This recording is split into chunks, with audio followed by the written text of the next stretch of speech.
আসসালামু আলাইকুম রহমতুল্লাহি আবরাকাতুহ। আল্লাহ তাআলার দরবারে শুকরগুজার হচ্ছি, শুকরিয়া আদায় করছি যে আল্লাহ পাক রব্বুল আলামিন আমাদেরকে পবিত্র কুরআনুল কারীমের ধারাবাহিক তাফসীর শোনার এই ক্লাসে যুক্ত হওয়ার তৌফিক দান করেছেন। যে আল্লাহ পাক রব্বুল আলামিন এখনো পর্যন্ত হায়াত দিয়ে আমাদেরকে এই পৃথিবীতে বেঁচে থাকার তৌফিক দান করেছেন। দুনিয়ার সকল কর্মব্যস্ততা, অসুস্থতা, ক্লান্তি, অবসাদ, দুর্ঘটনা, বিপদ-আপদ সবকিছু থেকে হেফাজত করে যে আল্লাহ পাক রব্বুল আলামিন পবিত্র কোরআনের সান্নিধ্যে আসার তৌফিক দান করেছেন, এজন্য সেই মহান মনিবের দরবারে কালিমাতুশ শুকর আদায় করছি। আমরা পড়ছি আলহামদুলিল্লাহ।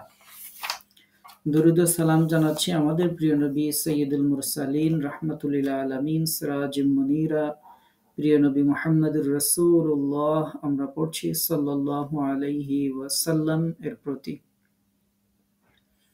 আল্লাহ তাআলার দরবারে যথারীতি আমাদের ক্লাসের পূর্বে প্রার্থনা করছি, মহান রব আমাদের এই তাফসীর শোনাকে আমাদের দুনিয়ার জীবনে বরকত এবং পরকালীন জীবনে মুক্তি ও নাজাতের ওসিলা হিসেবে কবুল করে নিন। এই কামনায় আমরা আমাদের আজকের তাফসীরের ক্লাস শুরু করছি ইনশাআল্লাহ। যথারীতি আমরা তাফসীর শুনছিলাম গতদিন পবিত্র কুরআনুল কারীমের ৬৯তম সূরা, সূরা আল হাক্কা এর ১ থেকে ১২ আয়াত পর্যন্ত আমরা তাফসীর শুনেছিলাম। আজ আমরা তাফসীর শুনব সূরা আল হাক্কা এর ১৩ নম্বর আয়াত থেকে। আমরা তাফসীর শোনার শুরুতে এই আয়াতগুলোর একটু অর্থটা আমরা জেনে আসি। আল্লাহ কি বলছেন? ফাইদা, ফা মানে অতঃপর, ইজা মানে যখন, ফাইদা অতঃপর যখন, নুফিখা ফুক দেয়া হবে, ফি মানে মধ্যে, সুর সিংহা, সিংহার মধ্যে যখন ফুক দেয়া হবে, নাফখাতুন ওয়াহিদাতুন একবার ফুক।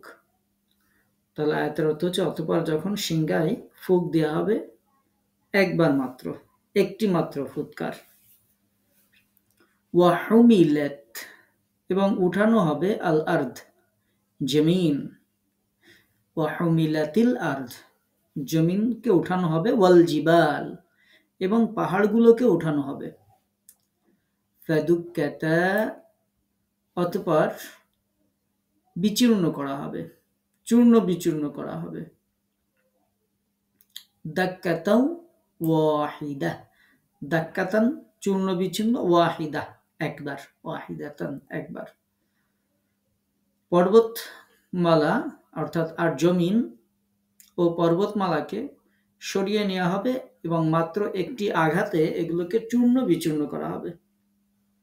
অথবা আমরা বলতে পারি যে পর্বতমালা সমেত পৃথিবী উৎক্ষিপ্ত হবে এবং একই ধাক্কায় তা চূর্ণ বিচূর্ণ হয়ে যাবে।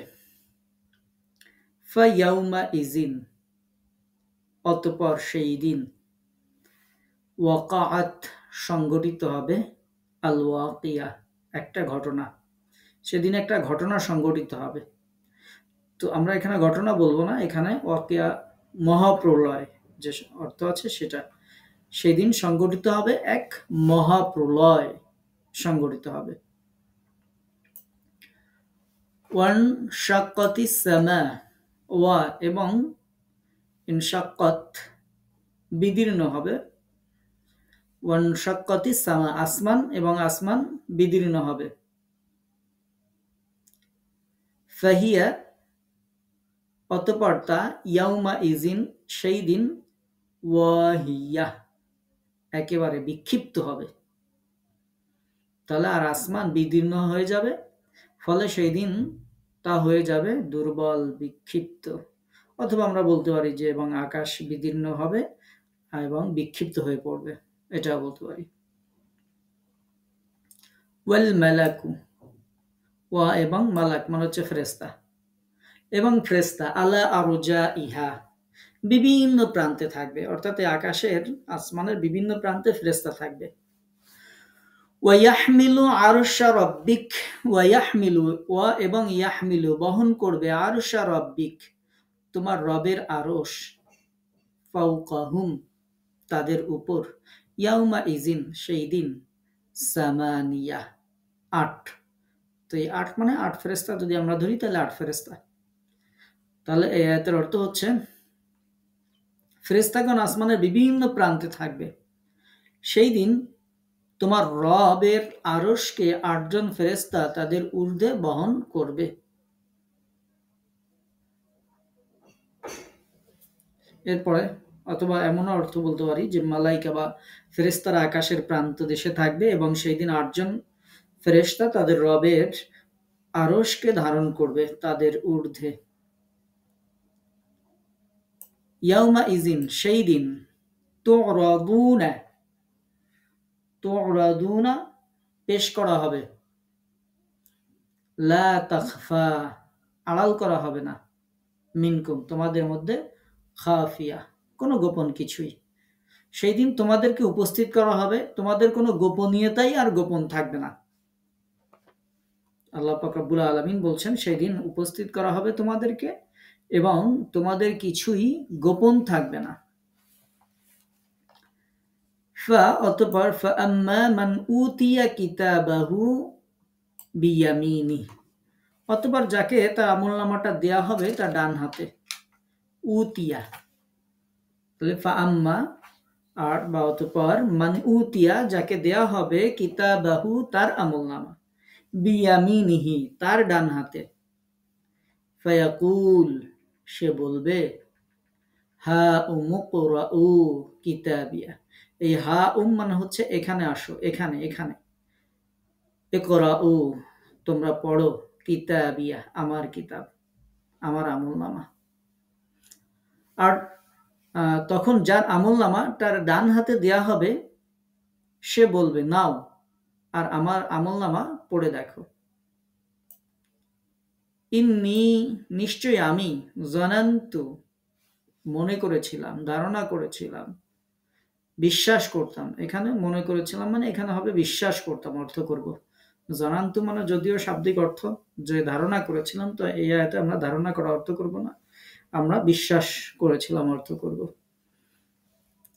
আন্নি আমি যে, মুলাকিন সাক্ষাৎকারী, হিসাবিয়া হিসাবের, আমার হিসাবের সাক্ষাৎ আমার সাথে ঘটবে, মানে আমার দৃঢ় বিশ্বাস ছিল যে আমি আমার হিসাবের সম্মুখীন হব, এই বিশ্বাস আমার ছিল। ফাহুয়া ফি ঈশাতির রাদিয়াহ, ফাহুয়া অতঃপর সে, ফি ঈশাতির রাদিয়াহ সন্তোষজনক জীবনের মধ্যে প্রবেশ করবে। সুতরাং সে সন্তোষজনক জীবনে থাকবে। ফি জান্নাতিন আলিয়া সুউচ্চ জান্নাতে, ফি জান্নাতিন আলিয়া সুউচ্চ জান্নাতের মধ্যে থাকবে। কুতুফুহা দানিয়া, কুতুফুহা উহার ফলরাশি, দানিয়া তার নিকটে থাকবে, তার ফলসমূহ নিকটবর্তী থাকবে।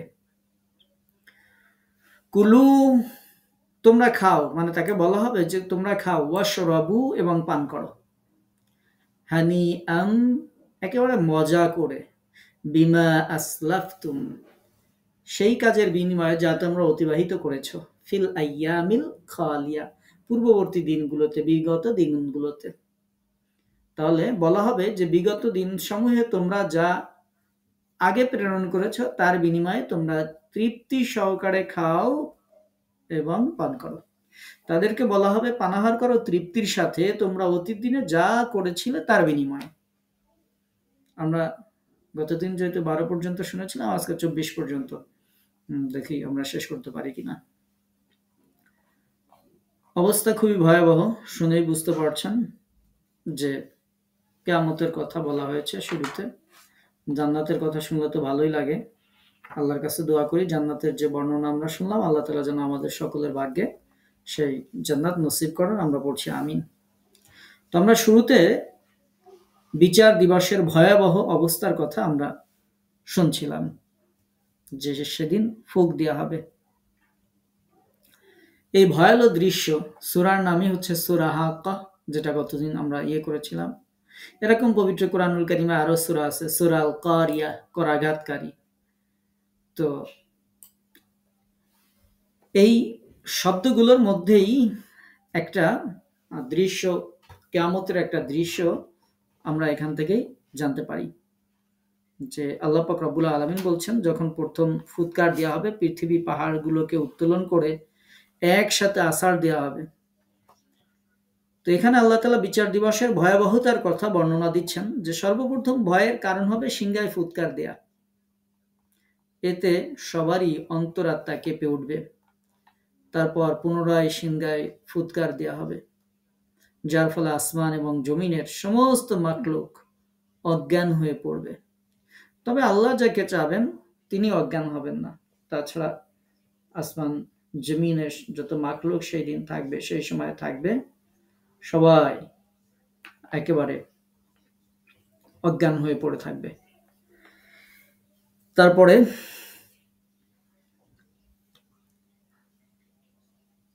এরপরে যখন আবার সিংহায় ফুৎকার দেওয়া হবে, যার শব্দের কারণে সমস্ত মাখলুক তার রবের সামনে দাঁড়ায় যাবে। এরপরে সিংহায় যখন ফুৎকার দেওয়া হবে, সেই সিংহায় ফুৎকারে তখন তার রবের সামনে দাঁড়ায় যাবে। তাহলে কয়েকটা স্টেপ হবে, এগুলো আমাদেরকে একটু স্মরণ রাখতে হবে। তো এখানে প্রথম ফুৎকারের বর্ণনা আমরা পাচ্ছি যে ফাইজা নুফিকা ফিস সূর, যখন সিংহায় ফুৎকার দেওয়া হবে, নাফকাতুন ওয়াহিদা, একটা মাত্র ফু। তার মানে প্রথম যে ফুৎকারের কথা বলেছি সেটা যখন এটা দেওয়া হবে। তো কেননা আল্লাহ তাআলার যখন হুকুম হয়ে যাবে তখন সেটা আর কোনো ব্যতিক্রম হবে না, এবং সেটার কোনো প্রয়োজনীয়তা দেখা দিবে না। অর্থাৎ আল্লাহ তাআলা যখন ফু দেওয়ার আদেশ দিয়েই দেবেন তখন তো ফু দেওয়া শুরু হয়ে যাবে। তো ফু দেওয়া যখন শুরু হয়ে যাবে তখন আর নতুন করে আদেশ নেওয়ার দরকার হবে না। তো আল্লাহ পাক রব্বুল আলামিন সেই ফু যখন শুরু হবে সেটাই বলেছেন যে সেই ফু দেওয়া হলে কি হবে।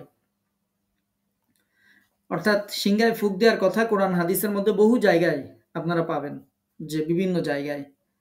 তো আমাদেরকে এটা বিশ্বাস করতে হবে। এটার বিস্তারিত বর্ণনা যাওয়ার পূর্বে একটু বলে রাখি, সেটা হচ্ছে আমরা যে বিউগালের যে শুনি, সিংহা, বিউগাল, বাঁশি যেগুলো আমরা শুনি, তো এটা দেওয়ার সাথে সাথে সমস্ত পৃথিবী ধ্বংস হয়ে যাবে। তো আমাদেরকে বুঝতে হবে যে ধ্বংস হয়ে যাবে এ পর্যন্ত আপনার আমার বিশ্বাস করা ইমানের দাবি, আপনাকে বিশ্বাস করতে হবে। এখন কিভাবে ধ্বংস হবে, কেন ধ্বংস হবে, বৈজ্ঞানিক ব্যাখ্যা কি, সায়েন্টিফিক ব্যাখ্যা কি, যদিও এটার বিভিন্ন ব্যাখ্যা করা যাবে, কিন্তু সেটা ইমানের দাবি না। ইমানের দাবি হচ্ছে আল্লাহ যেহেতু বলেছেন ধ্বংস হবে, আমাদেরকে নিশ্চিত জ্ঞানে বিশ্বাস করতে হবে। এখানে এর চেয়ে অনেক বেশি জানা বোঝা এটা আমাদের খুব বেশি প্রয়োজন নাই, কেননা এটা হচ্ছে গায়েবের বিষয়, যেটা আমরা দেখতে পারি না। পবিত্র কোরআন এবং হাদিসে এটা শুধু সংক্ষিপ্ত বর্ণনা উপস্থাপন করা হয়েছে, খুব অনেক বড় লম্বা চওড়া বর্ণনা দেওয়া হয়নি, যেমন এই আয়াতে দেওয়া হয়নি। আর আল্লাহ যতটুকু বলেছেন, নবী যতটুকু হাদিসে বলেছেন, তার বাইরে জানার আমাদের কোনো উপায় নেই। কারণ আপনারা জানেন বিজ্ঞান সেই পর্যন্ত গবেষণা করতে পারে, আপনার কবরে যাওয়া পর্যন্ত, মৃত্যু পর্যন্ত গবেষণা করতে পারে।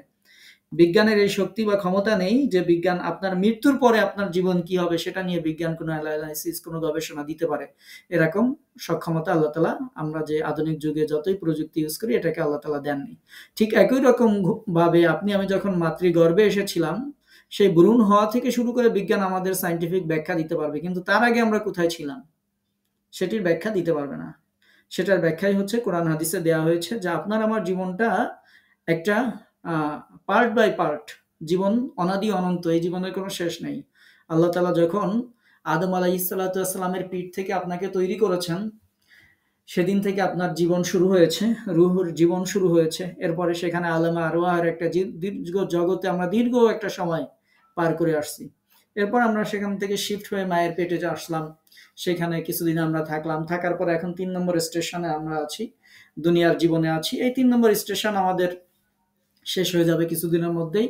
এরপর আমরা ৪ নম্বর স্টেশন বারজাকে চলে যাব, তারপরে আদালতে আখেরাত, তারপরে জান্নাত অথবা জাহান্নাম, যে কোনো জায়গায় আল্লাহর কাছে আমরা দোয়া করবো, আমরা সবাই ইনশাআল্লাহ জান্নাতে যাব। তো এরপরে হচ্ছে অনাদি অনন্তকাল। তো মানব যে জীবন, ইসলামের ব্যাখ্যা অনুযায়ী এটার কোনো শেষ নেই। এটা শুরু হয়েছে, শেষও হবে না। কবে থেকে শুরু হয়েছে, কোথায় যে কোনো থামাথামি নেই, চলতেই থাকবে। তো এই জন্য কোরআন আমাদেরকে যতটুকু বলে ততটুকু আমরা বিশ্বাস করব যে সব কিছু ধ্বংস হয়ে যাবে। কিভাবে হবে, এটার ব্যাখ্যা কি, সেটা আমাদের না জানলেও চলবে, আমাদের বিশ্বাস করতে হবে যে সবকিছু ধ্বংস হয়ে যাবে। যদিও এটার ব্যাপারে বিভিন্ন গবেষণা আছে পৃথিবীতে, যেমন একটা গবেষণা আছে যার নাম হচ্ছে অ্যাস্টেরয়েড এক্সপ্লোরেশন। এই গবেষণা অনুযায়ী তারা যে থিওরি দিয়েছেন যে পৃথিবী আগামী একটা সালও উল্লেখ করছেন, আমি সেটা উল্লেখ করছি না, যেহেতু ভবিষ্যৎবাণী, কোরআন যেটা বলে সেটাই সত্যের বাইরে বিজ্ঞানীরা যেটা বলে সেটা সত্য মিথ্যা দুটাই হতে পারে। তো তারা বলছেন এরকম একটা পর্যায়ে পৃথিবী ধ্বংস হবে। কিভাবে ধ্বংস হবে এর বিস্তারিত বিবরণ তারা উল্লেখ করেছেন, সেটি আমাদের আলোচ্য বিষয় নয়, বা সেটি যদিও আমার সামনে আছে, বিবরণটা আমি পড়েছি, কিন্তু সেটি আমরা আলোচনা করছি না। তাহলে আমরা জানতে পারলাম যে সিংহায় যখন ফুৎকার দেয়া হবে সেটার ভয়াবহতা হবে কল্পনারও দুঃসাধ্য। আর কোরআন বলছে হুমিলাতিল আরদু ওয়াল জিবাল ফাদুক্কাতা দাক্কাতা ওয়াহিদা, যে পর্বতমালা সমেত পৃথিবী সেদিন উৎক্ষিপ্ত হবে এবং একটা আছাড় মারা হবে পৃথিবী এবং পর্বতমালাকে, দুইটা জিনিসের কথা আল্লাহ তাআলা বলেছেন। ছুঁড়ে মারা হবে, পৃথিবী ও পাহাড় পর্বতকে উঠিয়ে ভীষণ জোরে ছুঁড়ে মারা হবে। এভাবে ছুঁড়ে মেরে পৃথিবীর উঁচু নিচু সব সমান করে ফেলা হবে। এ দৃশ্য হবে সত্যি আতঙ্কজনক। যেই পৃথিবীর উপরে আপনি পরম নিশ্চিন্তে আজকে বাস করছেন, পৃথিবীও মানুষের পায়ের নিচে একেবারে নির্ভাবনায় পৃথিবী ও জমিনও বিস্তৃত আছে। বিশাল যে উঁচু উঁচু পাহাড় পর্বতগুলো দেখে আপনি চোখে শান্তি পান, অন্তরে প্রশান্তি লাভ করেন। এই যা কিছু আপনারা দেখছি, এই দুটো জিনিসকেই একত্র করে একেবারে ছেলেদের হাতে যেমন বল থাকে, ফুটবল থাকে, এরকম সেটাকে যেমন ছুঁড়ে মারা হয় সেরকম ছুঁড়ে মারা হবে। এবং এত জোরে ছুঁড়ে মারা হবে যে আল্লাহ পাক রব্বুল আলামিনের আদেশে পর্বতমালা সমেত এই পৃথিবী এবং পাহাড় এটা একদম ছুঁড়ে মারা হবে, চূর্ণ বিচূর্ণ হয়ে যাবে। বিভিন্ন জায়গায় বর্ণনা আছে যে চামড়ার মতো ছড়িয়ে যাবে। জমিন পরিবর্তন করে দেয়া হবে এবং সেই দিন বিচার দিবসের সূচনা হবে। আসমান প্রতিটি খোলার জায়গা থেকে ফেটে যাবে। তো যেমনভাবে পবিত্র কোরআন যদি আপনারা পড়েন, আমরা যখন ৩০ পারা তাফসির করেছি তখন সূরা নাবা এর মধ্যে একটা আয়াত আছে, ১৯ নম্বর আয়াত।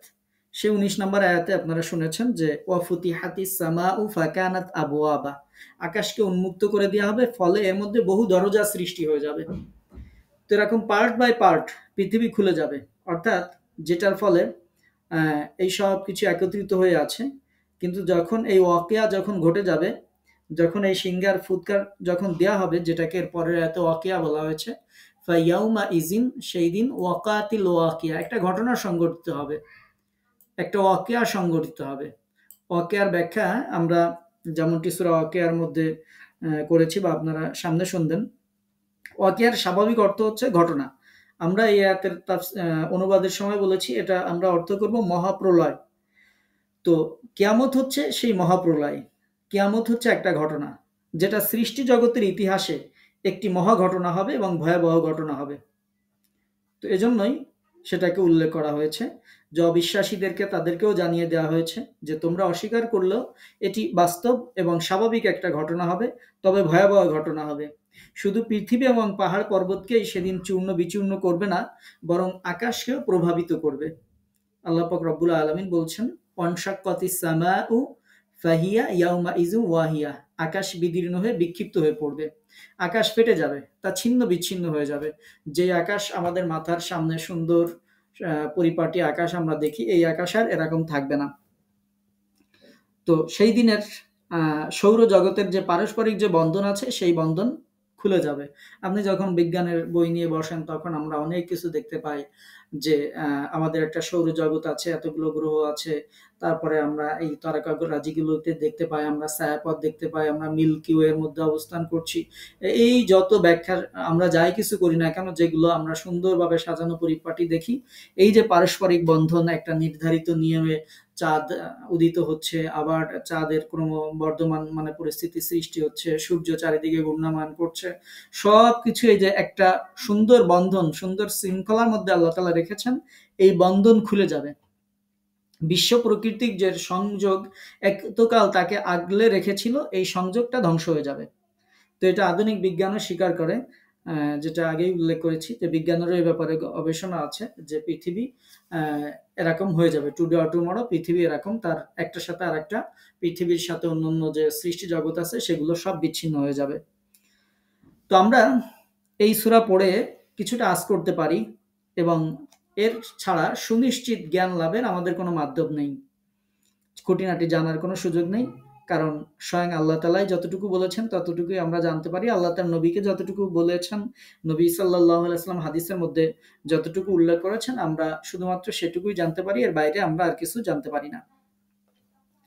তো সেই দিন এই বিশাল পৃথিবী ভারী এবং কঠিন যে পর্বতমালাকে বহন করছে, পৃথিবী ধ্বংস হওয়ার সময় সেগুলো ধ্বংস যে হবে না সেটা না হয়ে কোনো অবস্থাতেই পারে না। সেই দিন নক্ষত্রগুলো ঝরে পড়বে যেগুলো আমরা দেখতে পাই, চাঁদ সূর্য এগুলো আলোহীন হয়ে যাবে, পাহাড়গুলো তুলোর মতো বাতাসে উড়তে থাকবে।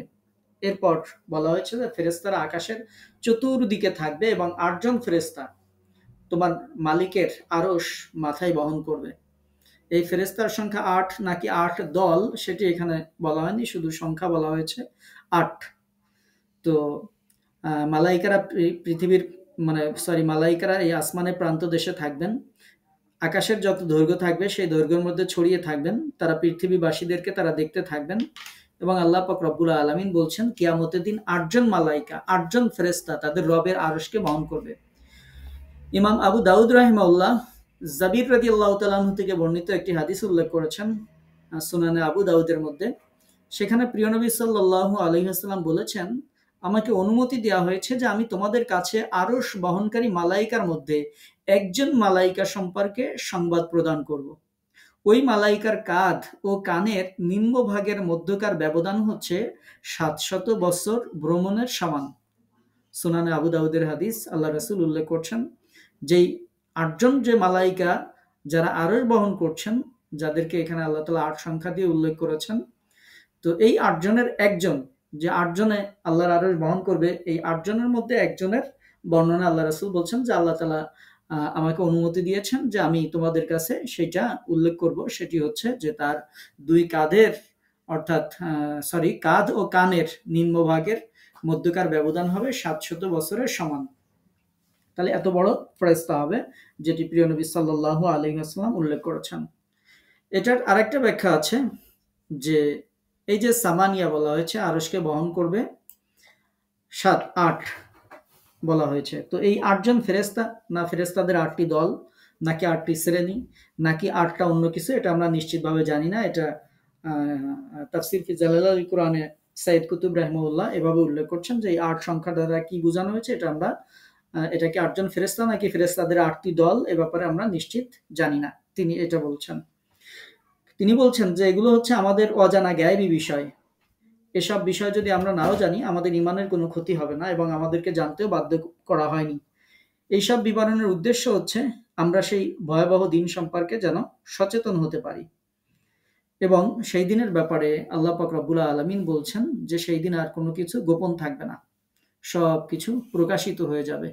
ইয়াউমা ইজিন, সেই দিন তুরাদুনা লা তাখফা মিনকুম খাফিয়া। দেখেন এই আয়াতটার ভয়াবহতা কত, যে সেই দিন তোমাদেরকে হাজির করা হবে, তোমাদের কোনো গোপন ব্যাপারই আর গোপন থাকবে না, সবকিছু প্রকাশিত হয়ে পড়বে। দেহ, প্রাণ, বিবেক, মন, মগজ, জ্ঞান, কাজ, অতীত, বর্তমান, ভবিষ্যৎ সবকিছু প্রকাশিত হয়ে পড়বে। সকল গুপ্ত ভেদ বেরিয়ে পড়বে। মানুষের প্রাণ দেহের মতো প্রকাশ্য হবে। দেহ যেমন দেখা যায় প্রাণও দেখা যাবে।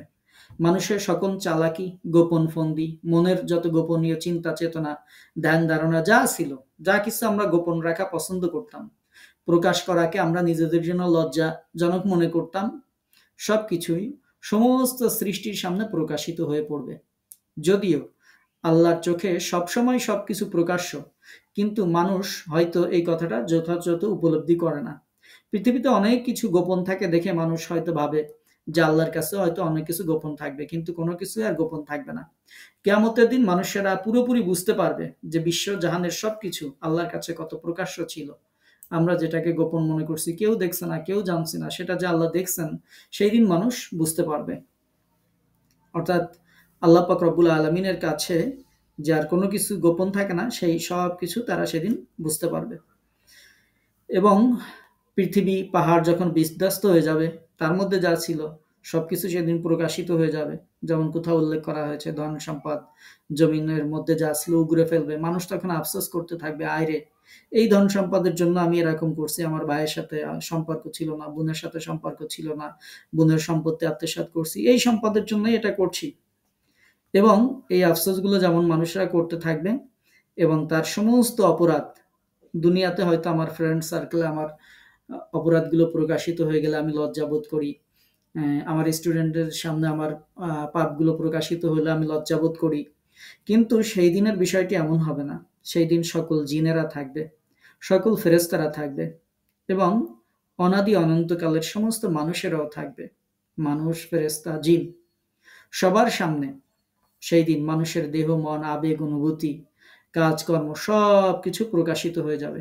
যেটি হবে আমাদের জন্য চরম অবমাননাকর এবং কষ্টকর যে হবে তাতে কোনো সন্দেহ নেই। আমাদের কত পাপিত আছে যেগুলো আমরা প্রকাশ করা নিজেদের জন্য কত লজ্জাজনক মনে করি, কিন্তু সেই দিন সব প্রকাশ হয়ে যাবে। কোনো মানুষই স্বভাবতই সেটা চায় না। শুধু মানুষ না, অন্যান্য যে আহ, প্রাণীরা আছে তারাও চায় না যে তাদের গোপন কোনো বিষয় প্রকাশিত হয়ে যাক। তারাও চায় যে সবকিছু গোপনেই থাক। যেমন আমরা একটি তাফসিরে দেখলাম যে উল্লেখ করা হয়েছে ঝিনুকের কথা, যে ঝিনুকের মতো একটা ছোট্টখাট্ট একটা নরম সরম একটা প্রাণী, সেও এত সংবেদনশীল যে যদি সে বিন্দুমাত্র একটা সূচের খোঁচা অনুভব করে তবেও সে একেবারে তার যে শক্ত খোলস আছে সেটার মধ্যে ঢুকে পড়ে, নিজেকে সম্পূর্ণ আবদ্ধ করে ফেলে। সে তার যে গুপ্তভেদ আছে সেটা কাউকে সে জানাতে চায় না, লুকাতে বদ্ধপরিকর। তো ঠিক একই রকম ভাবে মানুষেরও সহজাত স্বভাব হচ্ছে মানুষ তার গোপনীয়তা প্রকাশিত হয়ে পড়ুক, এটা কোনো মানুষই চায় না। দেখবেন যে যখন কয়েক বছর পূর্বে আমার মনে আছে যখন বিভিন্ন দেশের গোপন নথিগুলো প্রকাশ হচ্ছিল, তো তখন তারা একবার বলছিল যে মানুষ যে ওয়েবসাইট ব্রাউজ করে জিমেইল দিয়ে যেগুলো এগুলো আমরা ফাঁস করে দিব। তো তখন কত মানুষের আফসোস, হাই হাই, এটা মানবাধিকার লঙ্ঘন, কতজন কত কিছু বলে সে সময় দেখা গেছে ইয়ে করছে। আল্লাহ রহমত করছে যে তারা সেটা প্রকাশ করে নাই।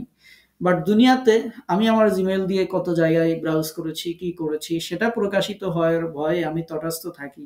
কিন্তু সেই দিন সব কিছু মানুষের সামনে, জিন, ইনসান, ফেরেস্তা সবার সামনে সেই দিন সবকিছু প্রকাশিত হয়ে যাবে। গোপন করার কোনো সুযোগ নেই। আল্লাহ আমি এটা করি নাই, আল্লাহ ফিঙ্গারপ্রিন্ট নুসাউবিয়া বানানা, আল্লাহ বলেছেন যে ফিঙ্গারপ্রিন্ট মিল করে দেবো, কোনো সমস্যা নেই, অস্বীকার করার কোনো সুযোগ নেই। আল্লাহ তালা মানুষের অপরাধ প্রমাণ করার জন্য কয়েকটি সিস্টেম আল্লাহ তালা ফলো করবেন।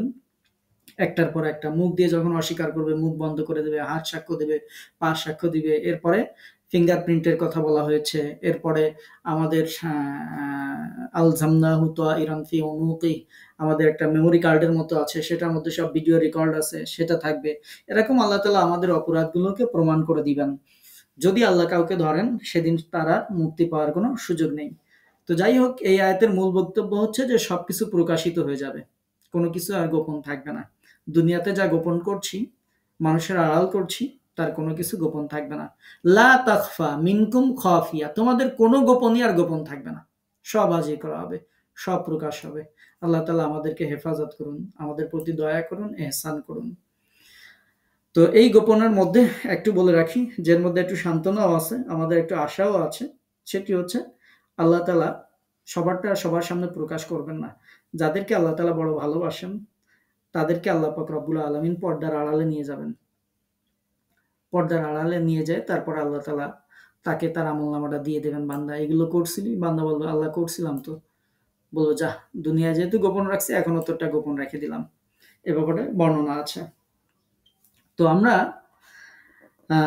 কিয়ামতের সেই দিন আল্লাহর সামনে যেদিন সবকিছু পেশ করা হবে, গোপন প্রকাশ্য সবকিছুই যিনি অবগত আছেন, তিনি প্রকাশমান জিনিস সম্পর্কে যেমন অবহিত, গোপন জিনিস সম্পর্কে আল্লাহ অকিফাহাল। সেই দিন আর তোমাদের কোনো কিছু গোপনে থাকবে না। মুসনাদে আহমদে আবু মুসা রাদি আল্লাহ তালাহু থেকে একটি হাদিস বর্ণিত হয়েছে। রাসূলুল্লাহ সাল্লাল্লাহু আলাইহি ওয়াসাল্লাম বলেছেন, কিয়ামতের দিন জনগণকে তিনবার আল্লাহর সামনে পেশ করা হবে। প্রথম দুইবার তো ঝগড়া, তর্ক, বিতর্ক, ওজোর আপত্তি চলবে, কিন্তু তৃতীয়বার তাদের আমলনামা হাতে তুলে দেওয়া হবে। ওই আমলনামা কারো ডান হাতে আসবে আর কারো বাম হাতে আসবে। যেই হাদিসটি মুসনাদে আহমদে আছে, সুনানে তিরমিজিতে আছে, ইবনে মাজাতে আছে, আল্লাহ রাসূল এভাবে উল্লেখ করেছেন। তো আমরা সেই আমলনামার ব্যাপারে বলছি যে সেদিন সেটা তুলে দেওয়া হবে। এবার আমাদের জন্য আশার বাণী কি? আমরা তো এটা ভয়াবহ অবস্থার কথা শুনলাম, তো আমরা এটা থেকে মুক্তি পেতে পারি কিভাবে? মুক্তি পেতে পারি এর পরে যে আয়াতগুলো শুনবেন, আমরা 18 আয়াত শেষ করলাম। এই 19 থেকে 24 আয়াত যেই মানুষগুলোর কথা বর্ণনা করা হয়েছে খুব খেয়াল করে শুনবেন। যদি আপনি আমি এই দলের মধ্যে যাইতে পারি তাহলে এই ভয়ানক অবস্থা থেকে আমরা মুক্তি পেতে পারবো। তাহলে সেই দলের পরিচয় আল্লাহ তাআলা দিচ্ছেন এভাবে যে ফাআম্মা মান উতিয়া কিতাবাহু বিয়ামিনি, যার আমলনামাটা তার ডান হাতে দেয়া হবে, সে বলবে ফায়াকুল, সে বলবে হা উমুকরাউ কিতাবি, আসো আসো, কে কোথায় আছো, আমার কিতাবটা একটু পড়ে দেখো। এখানে কিতাব মানে হচ্ছে আমলনামা। যে আমলনামা, সে বলবে যে কে কোথায় আছো, আমার আমলনামাটা পড়ে দেখো। সে ডাকাডাকি করবে। এখানে বর্ণনা দেওয়া হচ্ছে যে ভাগ্যবান লোকদেরকে কিয়ামতের দিন ডান হাতে আমলনামা দেওয়া হবে, অত্যন্ত খুশি হবে তারা, আনন্দের অতিশয্যে তারা প্রত্যেককে বলবে তোমরা আমার আমলনামা পড়ে দেখো। এটা এজন্য যে মানবীয় স্বভাবের কারণে তাদের দ্বারা যা কিছু পাপের কাজ হয়ে গিয়েছিল সেগুলো তাদের তওবার কারণে আল্লাহ পাক রব্বুল আলামিন ক্ষমা করে দিয়েছেন। আগের যেটা বললাম, আগের আয়াত ভালো করে খেয়াল করবেন যে আল্লাহ বলছেন যে কোনো কিছু গোপন থাকবে না সেদিন, লা তাখফা, কিছুই গোপন থাকবে না, মিনকুম খাফিয়া, তোমরা যত গোপনে যা করেছো সব কিছুই প্রকাশিত হয়ে যাবে। তো এর মধ্যে থেকে আল্লাহ তাআলা সেই সমস্ত মানুষদেরকে হেফাজত করবেন যাদের আমলনামাটা ডান হাতে দেওয়া হবে। তো ডান হাতে যাদের আমলনামাটা দেওয়া হবে তাদেরও তো পাপ আছে। মনে করেন আমরা তো কত পাপ করছি, আল্লাহর রহমতের আশা করি, জান্নাতে যাওয়ার স্বপ্ন দেখি। তো আমরা তো অনেক অনেক পাপ করছি এবং নিশ্চিতভাবে বিশ্বাস করি আল্লাহ যদি এই পাপের হিসাব নেন নিশ্চিত জাহান্নাম ছাড়া কোনো গতি থাকবে না। তো আমরা যেই কাজটি করছি সেটা হচ্ছে আমরা বিভিন্ন সময় তওবা করছি। তো আল্লাহ তাআলা যদি কারো গুনাহ এই তওবার কারণে ক্ষমা করে দেন, সেখানে দেখা যাবে এই গুনাহগুলো আল্লাহ শুধু ক্ষমা করেই দেননি, বরং ওইগুলোর পরিবর্তে সওয়াব লিখে দেওয়া হয়েছে। সুতরাং তারা তাদের আমলনামায় শুধু সওয়াবই দেখতে পাবে এবং আনন্দের সাথে তারা সবাইকে দেখাতে থাকবে। যে মুসনাদে ইবনে আবি হাতিমে বর্ণিত হয়েছে, আব্দুল্লাহ ইবনে হানজালা, সাহাবীদেরকে আমাদের চিনতে হবে, যেহেতু সাহাবীদেরকে আমরা ভালোবাসি, তাদের সাথে জান্নাতে থাকার স্বপ্ন দেখি। আব্দুল্লাহ ইবনে হানজালা হচ্ছে হানজালা রাদিয়াল্লাহু তাআলা আনহুর ছেলে। হানজালা রাদিয়াল্লাহু তাআলা আনহুকে সেটা আপনারা সবাই জানেন। সাইদি সাহেবের একটা ওয়াজে আপনারা শুনেছেন, সবারই শোনার কথা, যে তিনি উহুদের ময়দানে শহীদ হয়েছিলেন কিন্তু তার উপর গোসল ফরজ ছিল। তো তার সম্পর্কে রাসূল সাল্লাল্লাহু আলাইহি ওয়াসাল্লাম বললেন যে তোমাদের এই সহকর্মীটিকে ফেরেশতারা গোসল করাচ্ছেন। হানজালা রাদিয়াল্লাহু তাআলা আনহু যুদ্ধের পরে সাহাবীদের লাশ পড়ে আছে। আল্লাহ রাসূল সেদিন প্রায় অনেক সাহাবী তারা যুদ্ধের ময়দানে শাহাদাত বরণ করেছিলেন। আল্লাহ রাসূল খুঁজছেন হানজালার লাশ কোথায়, সাহাবীরা খুঁজছেন, হানজালার লাশ খুঁজে পাওয়া যাচ্ছে না। ফেরেশতারা অবগত করলেন যে ইয়া রাসূলুল্লাহ, তাকে হানজালাকে আসমানে ফেরেশতারা গোসল দিচ্ছেন। হানজালা রাদিয়াল্লাহু তাআলা আনহুর লাশ যখন খুঁজে পাওয়া যায়, সাহাবা রাদিয়াল্লাহু আনহুম আজমাইন তারা সাক্ষ্য দিয়েছেন তার দাড়ি, তার চুল থেকে তখনও জান্নাতের সেই পানি পড়ছিল। তো এই যে হানজালা রাদিয়াল্লাহু তাআলা আনহু হচ্ছেন একমাত্র ব্যক্তি যাকে ফেরেশতারা গোসল দিয়েছিলেন, যার গোসল ফেরেশতারা দিয়েছিলেন। তো সাহাবীরা কৌতূহলী হয়ে হানজালার পরিবারকে তার অবস্থা সম্পর্কে জিজ্ঞাসা করলে তার স্ত্রী বলেন যে তার স্ত্রী যখন খুঁজতে আসছিলেন এবং যখন তাকে পাওয়া যাচ্ছিল না, তার স্ত্রী তখন বলেছিলেন যেটার কারণ ছিল যে তার উপর গোসলটা ফরজ হয়েছিল। এই ঘটনাটা আমরা বিস্তারিত উল্লেখ করছি না। তো সেই হানজালা রাদিয়াল্লাহু তাআলা আনহু জলিল কাদের সাহাবী, তার ছেলে হচ্ছে আব্দুল্লাহ। তো এই আব্দুল্লাহ রাদিয়াল্লাহু তাআলা আনহু বলছেন যে কিয়ামতের দিন আল্লাহ তাআলা তার বান্দাকে তার সামনে দাঁড় করাবেন। তার আমলনামার পৃষ্ঠে তার মন্দ আমল লিখিত থাকবে, যেগুলো তার কাছে প্রকাশিত হবে। আল্লাহ তাআলা তাকে জিজ্ঞেস করবেন, বল তুমি কি এই আমলগুলো তুমি কি করেছিলে? বলো যে এই আমলগুলো তুমি কি করেছিলে? বান্দা সহজ সরল উত্তর দিবে, হে আমার রব, হ্যাঁ আমি এই কাজগুলো, এই খারাপ কাজগুলো আমি করেছিলাম। আল্লাহ সুবহানাহু ওয়া তাআলা তখন তাকে বলবেন, দেখ আমি দুনিয়াতে তোমাকে অপদস্থ করিনি, এখনো তোমাকে আমি ক্ষমা করে দিলাম, তোমার সমস্ত পাপও আমি ক্ষমা করে দিলাম। মহান আল্লাহর এই বাণী যখন বান্দা শুনতে পাবে তখনই সে আনন্দে আত্মহারা হয়ে যাবে এবং ঠিক সেই মুহূর্তে সে বলতে থাকবে এই যে বাক্যটি, হা উমুকরাউ কিতাবিয়া, যে কে কোথায় আসো আমার আমলনামাটা একটু পড়ে দেখো। তো এটা তার আগে হবে না, যখন আল্লাহ তাকে বলবেন যা ক্ষমা করে দিলাম, তারপরে এই অবস্থাটা সৃষ্টি হবে। এরপর ওই সমস্ত বাক্য যখন আল্লাহর বান্দা কিয়ামত দিবসে লাঞ্ছিত হওয়া থেকে রক্ষা পাবে, সৎ আমল প্রকাশিত হবে, তখন সে এটা বলতে থাকবে। আরো হাদিস আছে এই ব্যাপারে, যেমন আরেকটি সহিহ হাদিসের বর্ণনায় একবার ইবনে উমার রাদিয়াল্লাহু তাআলা আনহুকে ব্যক্তিগত গোপনীয় আমল সম্বন্ধে জিজ্ঞেস করা হয়। জবাবে তিনি বলেছিলেন, রাসূলুল্লাহ সাল্লাল্লাহু আলাইহি ওয়াসাল্লামকে তিনি বলতে শুনেছেন, বিচার দিবসে আল্লাহ তাআলা তার বান্দাকে তার কাছে হাজির করাবেন। সে যে সমস্ত পাপ করেছে সে তখন তা স্বীকার করবে। অবস্থা এমন দাঁড়াবে যে বান্দা তখন মনে করবে যে তার ধ্বংস অনিবার্য। আল্লাহ যেহেতু জানিয়েই ফেলছেন, আমার এই খারাপ কাজের কথা জিজ্ঞাসাই করছেন, তো নিশ্চিত ধ্বংস অনিবার্য। তো বান্দার মধ্যে যখন এই অবস্থা সৃষ্টি হবে, যখন সে নিজেকে খুব অপরাধী মনে করবে, বুঝতে পারবে আমি নিশ্চিত শেষ, জাহান্নামী হয়ে গেছি, তো অতঃপর আল্লাহ তাআলা বলবেন, পৃথিবীতে তুমি যে পাপ করেছিলে তা তো গোপন রেখেছিলাম, আজ আমি তোমার সেই পাপগুলোকে ক্ষমা করে দিলাম। তারপর তার সৎ আমলের বইটি তখন তার ডান হাতে দেওয়া হবে। এই হাদিসের শেষের অংশ হচ্ছে যে অবশ্য যারা কাফির ও মুনাফিক তাদের ব্যাপারে সাক্ষীগণ আহ, বলবেন যে এরা আমাদের রবের উপর মিথ্যা আরোপ করেছে। অবশ্যই খারাপ আমলকারীদের উপর আল্লাহর অভিশাপ। যে হাদিসটি শোনালাম এই হাদিসটি সহিহ বুখারীতে আছে, সহিহ মুসলিমে আছে, মুসনাদে আহমদে আছে।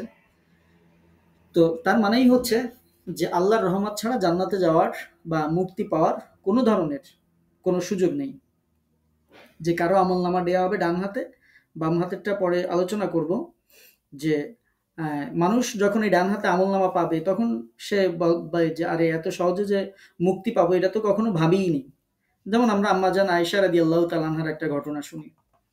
আম্মাজান বলছেন যে রাসূলুল্লাহ সাল্লাল্লাহু আলাইহি ওয়াসাল্লাম বলেছেন, যার হিসাব কড়াকড়িভাবে পর্যালোচনা করা হবে তার শাস্তি হয়ে যাবে।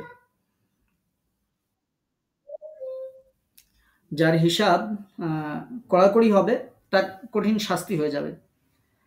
তো প্রিয় নবী সাল্লাল্লাহু আলাইহি ওয়াসাল্লাম যখন বললেন যে আর হিসাব যদি কড়াকড়ি হয় তাহলে শাস্তি হবে, তো আম্মাজান বললেন যে ইয়া রাসূলুল্লাহ, আল্লাহ কি বলেননি যে যার আমলনামা ডান হাতে দেয়া হবে তার হিসাব সহজ করা হবে এবং সে তার পরিবার পরিজনের কাছে আনন্দিত অবস্থায় ফিরে যাবে, এই কথা কি আল্লাহ বলেননি? রাসূলুল্লাহ সাল্লাল্লাহু আলাইহি ওয়াসাল্লাম বললেন, ওটা হলো শুধু হাজির হওয়ার ব্যাপার, সূক্ষ্মভাবে যার হিসাব নেওয়া হবে সে তো রেহাই পাবে না। অর্থাৎ আমরা এই হাদিস থেকেও বুঝতে পারি যে নেককার মানুষ যারা, আল্লাহর পছন্দনীয় মানুষ যারা, তাদের হিসাব কঠিন আকারে আল্লাহ তাআলা নিবেন না, কোনো রকম ভাষা হিসাব নিয়ে ছেড়ে দিবেন। যেমন আরো একটি হাদিসে হযরত আবু উসমান রাদিয়াল্লাহু তাআলা আনহু থেকে বর্ণিত হাদিসে জানা যায় যে রাসূল সাল্লাল্লাহু আলাইহি ওয়াসাল্লাম বলেছেন, মুমিনকে তার ডান হাতে আমলনামা দেওয়া হবে পর্দার আড়ালে। আরেকটা বর্ণনা যে পর্দার আড়ালে ডান হাতে আমলনামা দেওয়া হবে। তো সে তখন তার খারাপ কাজগুলো পড়তে থাকবে, সাথে সাথে তার মুখমণ্ডল বিকৃত হয়ে যাবে, বিবর্ণ হয়ে যাবে মুখমণ্ডল। অবশেষে যখন তার সৎ কাজগুলোর বিবরণ সে পড়তে আরম্ভ করবে তখন তার মুখের বর্ণ কিছুটা স্বাভাবিক হয়ে আসবে।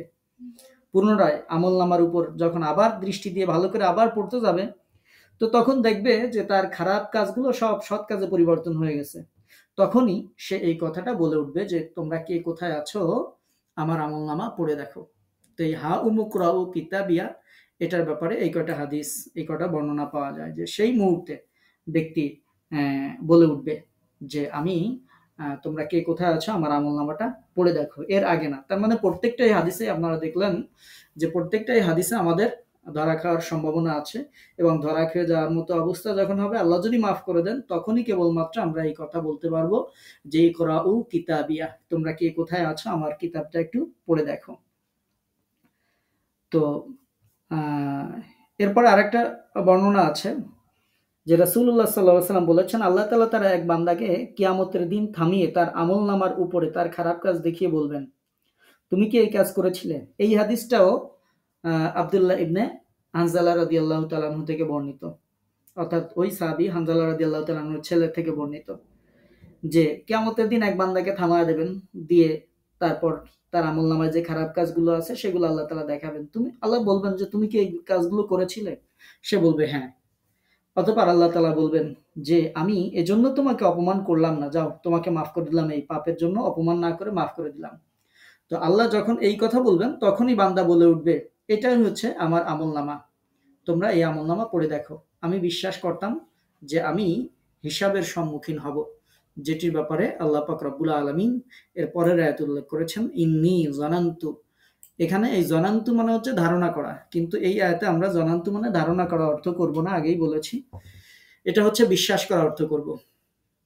স্বাভাবিকভাবে আরবি ভাষায় জন্না মানে হচ্ছে ধারণা করা। এই শব্দের অভিধান যদি আপনারা দেখেন তাহলে দেখবেন যে ধারণা করা অর্থ লেখা আছে, কিন্তু এই আয়াতে আমরা ধারণা করা অর্থ করব না। এই আয়াতে জনান্তু মানে হচ্ছে আমরা বিশ্বাস করতাম যে, এবং দৃঢ় বিশ্বাস, যেন তেন বিশ্বাস না, দৃঢ় বিশ্বাস করতাম যে আন্নি মুলাকিন হিসাবি, আমাকে হিসাবের সম্মুখীন হতে হবে, এটা আমি বিশ্বাস করতাম। তো এজন্যই আজকে সে যখন হিসাবটা পেয়ে যাবে তখন সে এরকম ভাবে আনন্দের অতিসাহ্যে সে এভাবে বারবার সবাইকে বলতে থাকবে যে হ্যাঁ, আমার আমলনামাটা পড়ে দেখো। এবং এই ব্যক্তির ব্যাপারে আরো বর্ণনা পাওয়া যায় যে কিয়ামতের দিনের গোপন আলাপ সম্পর্কে জিজ্ঞাসিত হয়ে, অর্থাৎ এই হাদিসটি আমরা আগেও উল্লেখ করেছি যে ইবনে ওমর রাদিয়াল্লাহু তাআলা আনহু থেকে হাদিস, যে কিয়ামতের দিন আল্লাহ তাআলা বান্দাকে যখন ডাকবেন, স্বীকারোক্তি আদায় করবেন, সে ধারণা করবে আমার আর মুক্তির কোনো আশা নেই। তারপর আল্লাহ বলবেন, আমি দুনিয়াতে তোমার এই গুনাহগুলো লুকিয়ে রেখেছিলাম, আজকে তা মাফ করে দিচ্ছি। তারপর তার সৎ কাজের আমলনামাগুলো তার ডান হাতে দিয়ে দেবেন।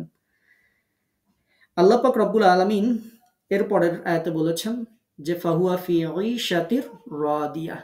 আমলনামা যখন সে পেয়ে যাবে, যখন সে সবাইকে ডেকে ডেকে বলবে আমার কিতাবটা একটু পড়ে দেখো, যেমন আমাদের ছেলেমেয়েরা যখন পরীক্ষায় এ প্লাস পায়, গোল্ডেন পায়, আমরা পাশের ফ্ল্যাটের ভাবিকে অমুককে ডেকে বলি যে আমার মেয়ে এই গোল্ডেন প্লাস পেয়েছে বা এটা হচ্ছে, আমরা খুব উৎফুল্ল হয়ে যায়, সুন্দর হয়। কিন্তু যদি আমার ছেলে মেয়ে যদি ফেল করে তাহলে তো আমরা কাউকে ডাকি না।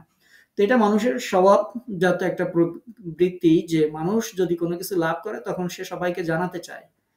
তো ঠিক কিয়ামতের অবস্থাটাও হবে এরকম। আমলনামা যখন সে খালি আল্লাহ বলবে যে যা তোরে মাফ করে দিলাম, এই কথা বলার সাথে সাথে আমলনামা নিয়ে দৌড়, সে ছুটতে থাকবে কোথায় তার পরিচিত মানুষ ছিল, কোথায় বন্ধু বান্ধব ছিল, কে কোথায় ছিল, তখন তাদেরকে খুঁজতে থাকবে আর আনন্দে সে বলতে থাকবে হা অমুক রাও কিতাবি, আমার আমলনামাতে একটু পড়ে দেখ যে আজকে আমি মুক্তি পেয়ে গেছি। এবং সে বলবে আমি দৃঢ়ভাবে বিশ্বাস করতাম যে এই দিনের সম্মুখীন আমি হব।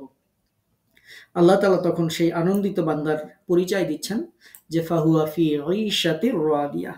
আল্লাহ পাক রব্বুল আলামিনের পক্ষ থেকে ঘোষণাপ্রাপ্ত সেই বান্দাকে তখন নিয়ামত দেওয়া হবে, ফাহুয়া ফি ঈশাতির রাদিয়া, যে তাকে সন্তোষজনক জীবন, যেটা আর কি বলা হয়, যে সুতরাং সে যাপন করবে সন্তোষজনক জীবন ফি জান্নাতিন আলিয়া, সুউচ্চ জান্নাতে বা সুমহান জান্নাতে। এবং সেই জান্নাতের বর্ণনা আল্লাহ পাক রব্বুল আলামিন দিচ্ছেন যে কুতুফুহা দানিয়া, যার ফলগুলো থাকবে একেবারে নিকটে, সাধ্যের মধ্যে, ঝুলান্ত, নাগালের মধ্যে, এরকম বিভিন্ন ব্যাখ্যা আছে। তো আল্লাহ পাক রব্বুল আলামিন ওই আনন্দিত বান্দাকে আল্লাহ তাআলা জাল্লা শানহু জান্নাতে উঁচু স্তর দান করবেন, সেখানে মহামূল্যবান নিয়ামত দিবেন, সেখানে সে তৃপ্তিকর জীবন লাভ করবে এবং উচ্চ বেহেশতে থাকবে, তার ফলসমূহ তার কাছে ঝুলতে থাকবে। এবং আল্লাহ তাআলা তখন তাকে বলবেন কুলু ওয়াশরাবু, বান্দা তুমি খাও এবং পান করো, হানি আন, একেবারে তৃপ্তি সহকারে, বিমা আসলাফতুম ফিল আইয়ামিল খালিয়া, বিগত জীবনে অনেক কষ্ট করেছো, অনেক কষ্ট করে যে কাজগুলো করেছো, যেগুলো প্রেরণ করেছো, সেগুলোর বিনিময়ে আজকে তুমি খাও এবং পান করো তৃপ্তি সহকারে। তো এই সম্ভাষণ আল্লাহ পাক রব্বুল আলামিন শুধুমাত্র মুমিনদেরকেই করবেন। নিয়ামতের উঁচু মান এটার মাধ্যমে ব্যক্ত করা হয়েছে এবং তার মর্যাদাও এটার মধ্যে প্রকাশ করে দেয়া হয়েছে। তো আল্লাহ পাক রব্বুল আলামিন এই যে কুতুফুহা দানিয়া যেটা বলেছেন, যে ফলগুলো থাকবে নিকটবর্তী, এই নিকটবর্তীর ব্যাপারে ইবনে আজিব রাদিয়াল্লাহু তাআলা আনহু তিনি বলছেন যে জান্নাতের গাছের ফল এত অবনমিত থাকবে যে জান্নাতীরা তাদের বিছানায় শুয়ে শুয়েই সেই ফল তুলে নিতে পারবে। সুবহানাল্লাহি ওয়া বিহামদিহি, যে এত নিকটে থাকবে। তো আল্লাহ পাক রব্বুল আলামিন সেই বান্দাকে দিবেন, যেই বান্দাকে আল্লাহ পাক রব্বুল আলামিন, যে তার পাপগুলো স্বীকার করবে, সে আল্লাহ তাআলা সর্বশেষ যখন তাকে বলবেন যে যাও মাফ করে দিলাম, তখনই আল্লাহ পাক রব্বুল আলামিন তাকে এগুলো দান করবেন। এবং আল্লাহ পাক রব্বুল আলামিন বলছেন যে তুমি খাও, পান করো, এটার বিনিময়ে, যে অতীত দিনে তোমার যে ভালো কাজগুলো করেছিলে সেই ভালো কাজের বিনিময়ে আল্লাহ পাক রব্বুল আলামিন তাকে খাইতে বলবেন, পান করতে বলবেন, জান্নাতে প্রবেশ করতে বলবেন, সেখানে উঁচু উঁচু অট্টালিকা থাকবে এবং সেখানে আরো যে নিয়ামতগুলো আমরা সূরা ওয়াকিয়া সহ বিভিন্ন সূরার মধ্যে যে নিয়ামত রাশির কথা আমরা শুনেছি, ইতিপূর্বেও তাফসিরে শুনেছি, সেজন্য সেই নিয়ামতগুলোর আমরা উল্লেখ করছি না, শুধু একটি কথা উল্লেখ করছি যে একটি সহিহ বুখারীর বর্ণনায় একটি হাদিস এসেছে, যেই হাদিসে বলা হয়েছে জান্নাতের 100টি শ্রেণী বা স্তর রয়েছে। এই হাদিসটা আপনাদেরকে কখনো শোনানো হয়নি, কারণ আমি নিজেই পড়ি নাই ইতিপূর্বে, তো এই জন্য আমি আর আপনাদেরকে শোনাবো কিভাবে। আজকে এই হাদিসটা পড়লাম যে জান্নাতে 100টি স্তর রয়েছে। তো এক শ্রেণী থেকে, অর্থাৎ একটা স্তর থেকে অপর স্তরের বা অপর শ্রেণীর দূরত্ব হলো আকাশ ও পৃথিবীর মাঝের দূরত্বের সমান। জান্নাতে আমরা কয়েকটা তো স্তরের কথা জানি, যে 8টি জান্নাতের কথা আমরা নাম জানি। তো এই হাদিসে বর্ণনা করা হয়েছে যে 100টি স্তর রয়েছে জান্নাতের, যার এক একটা দূরত্ব এত বেশি। তো তার মধ্যে আল্লাহ পাক রব্বুল আলামিন এই সমস্ত বান্দাদেরকে জান্নাতিনা আলিয়া, সুউচ্চ জান্নাত আল্লাহ তাআলা দান করবেন। আল্লাহ পাক রব্বুল আলামিন আমাদেরকে কবুল করুন। তো এরপর রাসূলুল্লাহ সাল্লাল্লাহু আলাইহি ওয়াসাল্লাম বলছেন যে তোমাদের আমল, দ্বীনের জন্য মেহনত, আল্লাহর অনুগ্রহের জন্য সদা প্রচেষ্টা ইত্যাদি তোমাদেরকে জান্নাতে প্রবেশ করানোর ব্যাপারে কোনো সাহায্যই করতে সক্ষম হবে না। তো আল্লাহ রাসূল যখন এই কথা বললেন, সাহাবা রাদিয়াল্লাহু আনহুম আজমাইন আরজ করলেন, ইয়া রাসূলুল্লাহ, আপনাকেও কি না? উত্তরে আল্লাহ রাসূল বললেন যে না, আমাকেও না। যদি দয়াময় আল্লাহ তাআলা তার দয়া ও করুণা দ্বারা আমাকে ঢেকে না দেন, তাহলে আমিও না। অর্থাৎ আল্লাহর নবীও বলছেন যে আল্লাহর রহমত বা দয়া ছাড়া আমিও জান্নাতে যাব না। মানে এই হাদিসের মূল বক্তব্য হচ্ছে তাই। সুতরাং আমরা সদা সর্বদা সর্ব অবস্থায় আল্লাহর রহমত, আল্লাহর দয়া, আল্লাহর ফজল, আল্লাহর করম, আল্লাহর অনুগ্রহ প্রার্থনা করব। আমাদের কাজ হচ্ছে আল্লাহকে ডেকে যাওয়া, প্রার্থনা করে যাওয়া, সাধ্য অনুযায়ী আমল করা, আল্লাহর রহমতের প্রত্যাশী হওয়া। ইনশাআল্লাহ আল্লাহর রহমতে আমরা জান্নাতে চলে যাব ইনশাআল্লাহ। তো সেই বিশ্বাস আমাদের অবশ্যই অবশ্যই রাখতে হবে। আল্লাহ পাক রব্বুল আলামিন আপনাকে আমাকে কবুল করুন। এবং আজকের 19 নম্বর আয়াত থেকে 24 নম্বর আয়াত পর্যন্ত যাদের বর্ণনা আমরা শুনলাম, আল্লাহ পাক রব্বুল আলামিন ডান হাতে আমলনামা প্রাপ্ত সেই সমস্ত সৌভাগ্যবান ব্যক্তিদের মধ্যে আল্লাহ তাআলা জাল্লা শানহু আপনাকে আমাকে শামিল করুন। আমরা পড়ছি আমিন। ওমা তৌফিক ইল্লা বিল্লাহ। আর আগামী ক্লাসে হচ্ছে যাদের বাম হাতে আমলনামা দেওয়া হবে তাদের বর্ণনা শুরু হবে আগামী ক্লাস থেকে, 25 নম্বর আয়াত থেকে। তো আল্লাহ তাআলা তাদের থেকে আমাদেরকে হেফাজত করুন, ডান হাতে আমলনামা প্রাপ্ত নাজি বান্দাদের মধ্যে আমাদেরকে কবুল করুন। এই কামনা শেষ করছি। ওমা তৌফিক ইল্লা বিল্লাহ। কারো কোনো প্রশ্ন আছে? কারো কোনো প্রশ্ন থাকলে বলতে পারেন আজকে তাফসীরের ব্যাপারে।